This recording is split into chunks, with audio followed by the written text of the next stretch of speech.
अस्सलामुअलैकुम। आज के इस लेक्चर में हम mathematical method by SM. Yusuf की बुक का चैप्टर नंबर 8 एक्सरसाइज 8.2 के कुछ इंपॉर्टेंट रिजल्ट्स, कुछ टेस्ट को हम डिस्कस करेंगे। पहला आपके पास एक रिजल्ट है ज्योमेट्रिक सीरीज का। अगर आपके पास ज्योमेट्रिक सीरीज होगी तो वो कब कन्वर्ज करेगी और वो कब डाइवर्ज करेगी। पहली चीज़ कि ज्योमेट्रिक सीरीज में आपकी जो nth टर्म होती है वो आपके पास होती है a1 r पावर n-1। अब इसमें आर क्या होता है, आर इसमें कॉमन रेशो होती है। ठीक है। अच्छा, अब यहाँ पे हमने क्या किया, ये आपकी एक सीरीज लिखी हुई है, ए एन की जगह मैंने यहाँ पे ये जो इसकी nth टर्म है वो हमने यहाँ पे लिख दिया है। मतलब कि मैंने उसका फार्मूला जो है वो यहाँ पे लिख दिया ए एन की जगह। फिर हमने क्या किया, समीशन अप्लाई किया तो आपके पास ये चीज़ बन जाएगी। अब ये जो सीरीज़ है, अगर आपको पता चल जाए कि ये ज्योमेट्रिक सीरीज़ है तो फिर आपने क्या चेक करना है कि उसमें आर जो है वो लेस देन 1 है या ग्रेटर देन 1 है। मतलब कि आर का मार्ग जो है अगर लेस देन 1 होगा आपकी गिवन सीरीज कन्वर्जेंट होगी, और अगर आपका आर जो है वो ग्रेटर और इक्वल टू 1 होगा तो आपकी जो सीरीज है वो क्या होगी, वो डाइवर्जेंट होगी। अब फॉर एग्जांपल फ़र्ज़ करें आपके पास 2 plus 4 plus 8 plus 16 plus up to so on, ये आपके पास एक ज्योमेट्रिक सीरीज है। अगर आप देखें 4 को आप 2 के साथ डिवाइड करें आपके पास आंसर 2 आएगा, 8 को आप 4 के साथ डिवाइड करें आपके पास आंसर आएगा 2, इसी तरह 16 को डिवाइड करेंगे 8 के साथ आपके पास आंसर क्या आएगा, 2 आएगा। तो कॉमन रेशियो आर जो है इसमें वो क्या है, आपके पास 2 है। तो आर आपका क्या है यहाँ पे, ग्रेटर देन 1। इसका मतलब ये हुआ कि आपकी ये जो सीरीज है वो क्या करेगी, वो डाइवर्ज करेगी। नेक्स्ट आपके पास एक बहुत इंपॉर्टेंट रिजल्ट है पी सीरीज टेस्ट। ठीक है, इसको हम कैसे चेक करेंगे, देखें अगर आपके पास क्वेश्चन हो summation n is equal to 1 to infinity 1 over n power p, ये आपके पास इस तरह की कोई सीरीज हो। अब आपने क्या करना है, आपने p को चेक करना है कि वो ग्रेटर देन 1 है या लेसर इक्वल टू 1 है। अगर इसमें p जो है वो ग्रेटर देन 1 होगा आपकी सीरीज कन्वर्ज करेगी, और अगर p आपका लेस और इक्वल टू 1 होगा तो आपकी जो सीरीज है वो क्या करेगी, डाइवर्ज करेगी। फॉर एग्जांपल फर्ज करें आपके पास एक सीरीज है n is equal to 1 to infinity 1 over n power 3, ये आपके पास एक सीरीज है। ठीक है। अब इसमें अगर आप देखें तो p जो है वो क्या है, 3 है, मतलब कि p आपका ग्रेटर देन 1 है। तो इसका क्या मतलब है कि ये जो सीरीज है बाय p सीरीज टेस्ट आप ये कह सकते हैं कि ये कन्वर्जेंट है। अब इसी तरह अगर आपका फर्ज करें n is equal to 1 to infinity 1 over n power 1 over 2, अब इसमें p जो है आपका क्या है, लेस देन 1 है। 1 ओवर 2 0.5 होता है, तो p इसमें क्या है, लेस देन 1 है। अब p अगर लेस देन 1 है तो यूजिंग p सीरीज टेस्ट आप ये कह सकते हैं कि ये जो सीरीज है ये आपकी डाइवर्जेंट सीरीज है।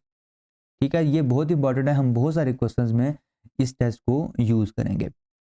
नेक्स्ट हमारा एक बहुत ही इंपॉर्टेंट रिजल्ट है कंपैरिजन टेस्ट। अब कंपैरिजन टेस्ट जो है वो दो तरह के होते हैं। नाम से ज़ाहिर है कि हम जो सीरीज़ है उनको हम क्या किया करेंगे, उनका कंपैरिजन किया करेंगे। अब अगर आपके पास if a n and b n are series with non negative terms, आपके पास जो सीरीज़ हैं वो क्या हैं, वो नॉन नेगेटिव टर्म्स की सीरीज़ है। ठीक है, मतलब कि नेगेटिव टर्म्स नहीं होंगी इसमें, ज़ीरो और पॉजिटिव टर्म्स होंगी इसमें। ठीक है। साथ दूसरी चीज़ क्या दी हुई है, दूसरी चीज़ ये दी हुई है कि ये ए एन जो है वो लेस और इक्वल होगा बी एन के फॉर ऑल एन। अब इन दोनों का कंपैरिजन हम करेंगे। देखें अगर बड़ी सीरीज कन्वर्ज कर रही है, if B N is convergent then A N is also convergent. अगर बड़ी सीरीज कन्वर्ज कर रही है तो छोटी सीरीज भी कन्वर्ज करेगी। अच्छा, दूसरी इसमें कंडीशन क्या है कि अगर छोटी सीरीज जो है वो अगर डाइवर्ज कर रही है तो बड़ी जो सीरीज है वो भी क्या करेगी, वो भी डाइवर्ज करेगी। ठीक है। अच्छा, इसका ना हम एक एग्जांपल से देखते हैं। फर्ज करें आपके पास ये एक बाइक है और ये आपके पास एक कार है। ठीक है। अब ये जो बाइक है इसको आप ए एन का नाम दें और कार जो है इसको आप बी एन का नाम दें। ठीक है, साफ जाहिर है कि इसमें जो रिलेशन होगा वो लेस का होगा। ठीक है, बाइक छोटा है और कार जो है वो बड़ी है। अब यहाँ पे फर्ज करें कि एक पार्किंग है, ये पार्किंग एरिया है। ठीक है, और एक ही यहाँ पे या तो बाइक खड़ा हो सकता है या आपकी कार खड़ी हो सकती है। अच्छा, अब पहले केस को देखें, ये जो बी एन है ये कन्वर्जेंट है। अब कन्वर्जेंट का मतलब यहाँ पे ये है कि पार्किंग में वो चीज़ खड़ी हो सकती है। अब आपकी जो कार है वो अगर इस पार्किंग में खड़ी हो सकती है तो इसका मतलब ये है कि जो बाइक होगा वो भी इस पार्किंग में आ सकता है। तो इसका मतलब ये हुआ कि अगर आपकी बड़ी सीरीज कन्वर्ज कर रही है, मतलब कि अगर कार इस पार्किंग में आ सकती है तो तो छोटी जो आपकी सीरीज़ होगी, मतलब कि बाइक जो होगा वो भी इस पार्किंग में आ सकता है। तो अगर बड़ी सीरीज़ कन्वर्ज कर रही है तो छोटी जो सीरीज़ होगी वो भी क्या करेगी, कन्वर्ज करेगी। दूसरी चीज़, अगर आपकी जो एन है वो डाइवर्ज कर रही है, मतलब कि ये जो बाइक है वो यहाँ पे नहीं खड़ा हो सकता, इस पार्किंग में ये बाइक जो है वो खड़ा नहीं हो सकता, then B N is also divergent. तो इसका मतलब यही है ना कि जो कार होगी वो भी इस पार्किंग में नहीं खड़ी हो सकती। तो इसका दूसरे लफ्ज़ों में क्या मतलब है कि अगर छोटी सीरीज़ आपकी डाइवर्ज कर रही है तो बड़ी जो सीरीज़ होगी वो भी क्या करेगी, डाइवर्ज करेगी। अच्छा, एक बहुत इंपॉर्टेंट चीज़ कि ये टेस्ट फेल कब होंगे। देखें, फर्ज करें कि आपकी जो बड़ी सीरीज़ है ना वो डाइवर्ज कर रही है, मतलब कि ये जो कार है वो यहाँ पे पार्क नहीं हो सकती, ठीक है। बड़ी जो सीरीज़ है वो कन्वर्ज अगर नहीं कर रही तो छोटी के बारे में तो आप कुछ नहीं कह सकते ना, मतलब कि अगर यहाँ पे कार पार्क नहीं हो रही तो इसका ये मतलब तो नहीं है ना कि बाइक भी यहाँ पे पार्क नहीं होगा, बाइक हो भी सकता है, नहीं भी हो सकता।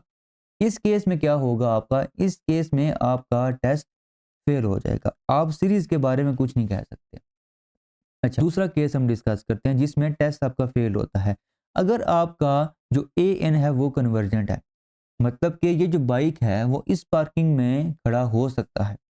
अगर आपका बाइक जो है वो इसमें पार्क हो सकता है तो गाड़ी के बारे में तो आप कुछ नहीं कह सकते कि जो कार होगी या गाड़ी होगी वो इसमें पार्क होगी।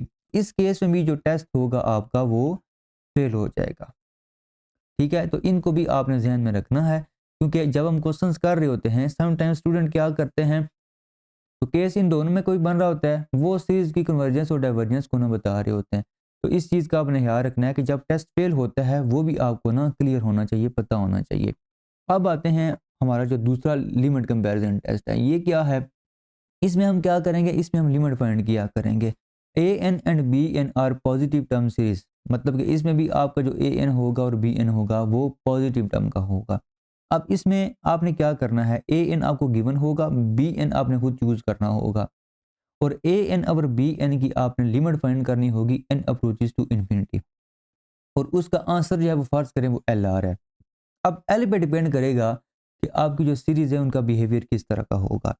देखें, अगर आपका एल जो है आपने ये लिमिट फाइंड की, एल आपका नॉट इक्वल टू जीरो है और नॉट इक्वल टू इन्फिनिटी है, मतलब कि एल जो है वो ना तो जीरो आया है ना ही इन्फिनिटी आया है, कोई फाइनाइट नंबर आ गया, then both series behave alike. इसका मतलब ये है कि अगर आपका L not equal to zero है, नॉट इक्वल टू इन्फिनिटी है, ना जीरो आया है ना इन्फिनिटी आया है, तो दोनों सीरीज का जो बिहेवियर होगा वो एक जैसा होगा। मतलब कि अगर बी एन कन्वर्ज कर रहे हैं तो ए एन भी कन्वर्ज करेगा, और अगर बी एन डाइवर्ज कर रहा है तो ए एन भी क्या करेगा, डाइवर्ज करेगा, दोनों का बिहेवियर जो है वो सेम होगा। अब आते हैं इसके दूसरे केस में, if L is equal to zero, ठीक है, अगर आपका एल जो है वो जीरो है, आपने लिमिट फाइंड की, आंसर इसका क्या आ गया, जीरो आ गया, तो फिर आपने क्या करना है, फिर आपने बी एन को देखना है कि वो कन्वर्ज कर रहा है या डाइवर्ज कर रहा है। अगर तो वो कन्वर्ज कर रहा है तो फिर ए एन भी कन्वर्ज करेगा, लेकिन अगर बी एन आपका डाइवर्ज कर रहा है तो फिर यहाँ पे टेस्ट फेल हो जाएगा, आप ए एन के बारे में कुछ नहीं कह सकते। बी एन अगर कन्वर्ज कर रहा है, साथ एल जीरो होना चाहिए, तब आप कहते हैं कि ए एन जो है वो क्या होगा, वो कन्वर्जेंट होगा। तीसरा केस, if L is equal to infinity, आपने लिमिट फाइंड की, लिमिट का आंसर क्या आ गया, इन्फिनिटी आ गया, और साथ बी एन अब डाइवर्ज कर रहा है, ठीक है।